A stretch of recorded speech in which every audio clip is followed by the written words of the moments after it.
De passage sur Paris à l'occasion du dernier festival du jeu vidéo, Peter Molineux, créateur de Populous, Powermonger, Syndicate, Magic Carpet, Dungeon Keeper ou encore Black and White, était venu présenter sa dernière production au sein de Lionhead, Fable 2.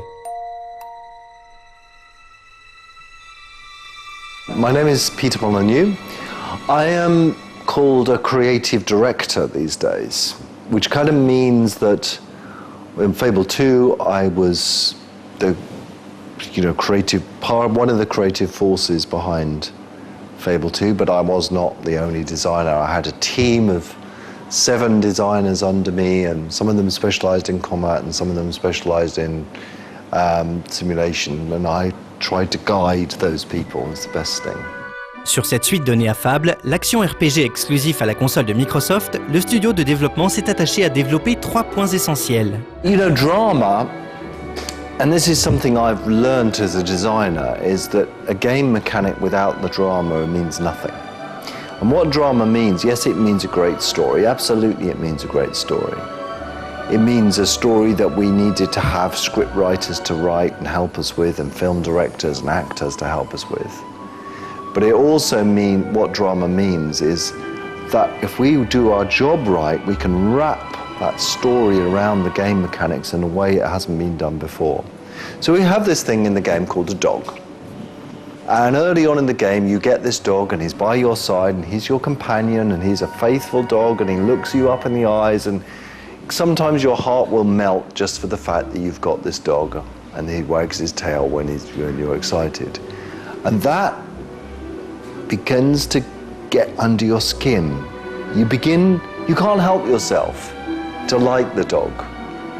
And maybe just a little bit of feeling of caring about the dog and loving the dog. Now, once you care about it, then if I start telling the story and anything hurts your dog in that story, then that makes the story much, much more dramatic.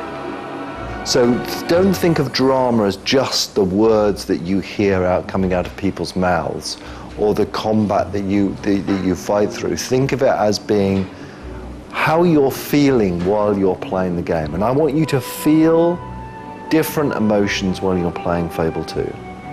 I want you, when the Fable 2 finishes and you put down the controller, I want you to remember that experience for the rest of your life. That's all. That's not much to ask. And how many films and books and computer games do you really, really remember? So that's the first thing. The second thing is it's accessibility, and that does mean, it means more than that one word. It means I want everybody to experience this world. I don't just want gamers to experience it or just casual gamers to experience it, everybody. And doing that meant that we need to think about how we could have anybody of any skill play Fable 2. And what that actually means, that doesn't mean making it dumb and stupid. It means making it incredibly deep and flexible. It means making a system that hardcore gamers, I have to blow them away like I've never blown them away before. I have to give them a combat system that is different to anything they've experienced before, because there's so many of these games out there, I've got to give them something new. And if I don't give them something new in combat, they're going to walk away bored. And I've got to do that, but I've also got to do it in such a way that these guys over this side, the casual people, can play and not feel dumb and stupid and want to throw the controller across the room. And that's what, for games that I've done before, does it makes it for these people or these people, but not in the middle. So that's what the accessibility means. It also means, it comes to the next point, it's the sharing point, the ability, and this is partly done because I'm married now. And now I'm married, I realize how awful life is for people with partners who don't play computer games. My wife, I used to, we used to go to bed, 11 o'clock at night, and then I used to sneak down and start playing my games. Now, I think my wife thought I was looking at porn or something like that. I don't know what she thought. So I thought that came to the accessibility point. Why shouldn't she be playing with me to start off with. And she would come downstairs and see me playing computer games. Now, if I could just throw a controller and say, hey, come on, join in, rather than leaving the game and starting up a co-op session, it will be so much more powerful. So the co-op and sharing, that dynamic, I can join in at any point, it's super quick to do that. You can join in for 5 minutes or 5 hours, is really, really important to me. And doing that over live is even more important. The idea that you and I can play for 10 minutes or 15 minutes or an hour over live really makes me think of live in a different way. But we had a problem with that, and the problem was, how do you find the people to play with? And that's where we came up with this idea of ambient orbs, the idea that you see these ghosts of your friends or people that live near you or people at your same gamer store walking around your world. Now that is where they are in their single player game on their machine. You can go up to these ghosts and you can say, hey Peter, hey come on, we'll co-op for a while.